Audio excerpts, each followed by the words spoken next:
Assalamualaikum warahmatullahi wabarakatuh. Perkenalkan, nama saya Muhammad Zulkifli dengan NIM 21044111511. Pada video kali ini saya akan menjelaskan apa sih itu protokol dan semacamnya. Yang pertama-tama, protokol itu adalah sebuah aturan atau standar yang mengatur atau mengizinkan terjadinya hubungan, komunikasi, dan perpindahan data antara dua atau lebih titik komputer. Nah, protokol ini dapat diterapkan pada perangkat keras, perangkat lunak, atau kombinasi dari keduanya. Nah, pada tingkatan yang terendah, protokol mendefinisikan koneksi perangkat keras yang digunakan untuk menentukan jenis layanan yang akan dilakukan oleh internet. Nah, selanjutnya yang kedua ada arsitektur protokol. Arsitektur protokol sendiri itu adalah struktur urutan dari hardware dan software yang mengandung pertukaran data di antara sistem dan mendukung aplikasi berdistribusi. Nah, pada arsitektur protokol ini yang paling banyak digunakan adalah switch protokol atau TCP/IP. Nah, tidak diperlukan interface yang sama pada semua mesin, asalkan setiap mesin dapat menggunakan protokol dengan benar. Nah, kemudian pembahasan yang ketiga ada karakteristik dan fungsi protokol. Nah, di sini ada terbagi atas tiga. Pertama ada langsung, tidak langsung, dan monolitis.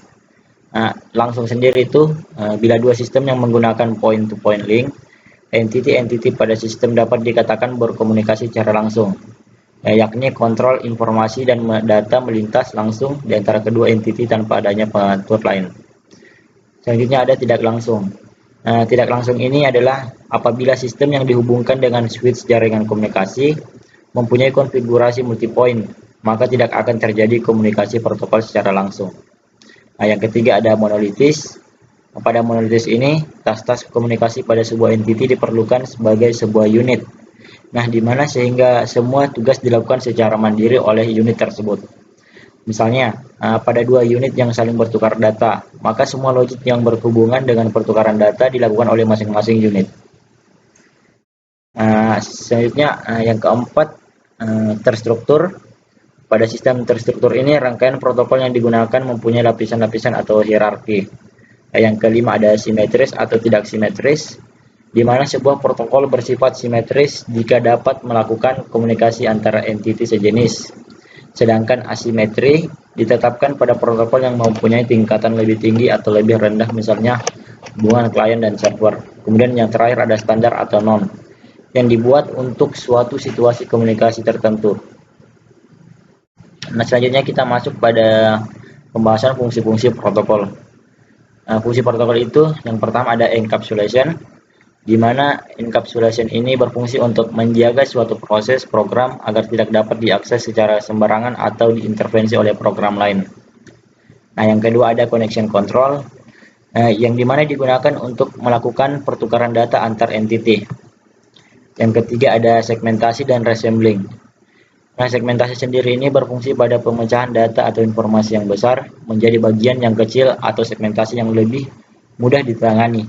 Sedangkan resembling itu kebalikan dari segmentasi sendiri. Nah, selanjutnya ada ordered delivery. Ordered delivery ini berfungsi apabila dua buah entity pada host berlainan, maka ada kemungkinan paket-paket data tidak tiba-tiba secara bersamaan akibat melintasi jalur-jalur yang berlainan.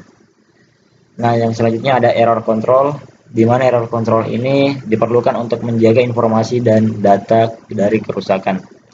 Yang terakhir ada flow control, untuk membatasi jumlah atau rare data yang dikirim oleh suatu entity yang mentransmisi. Selanjutnya ada model YOSI dan TCP/IP.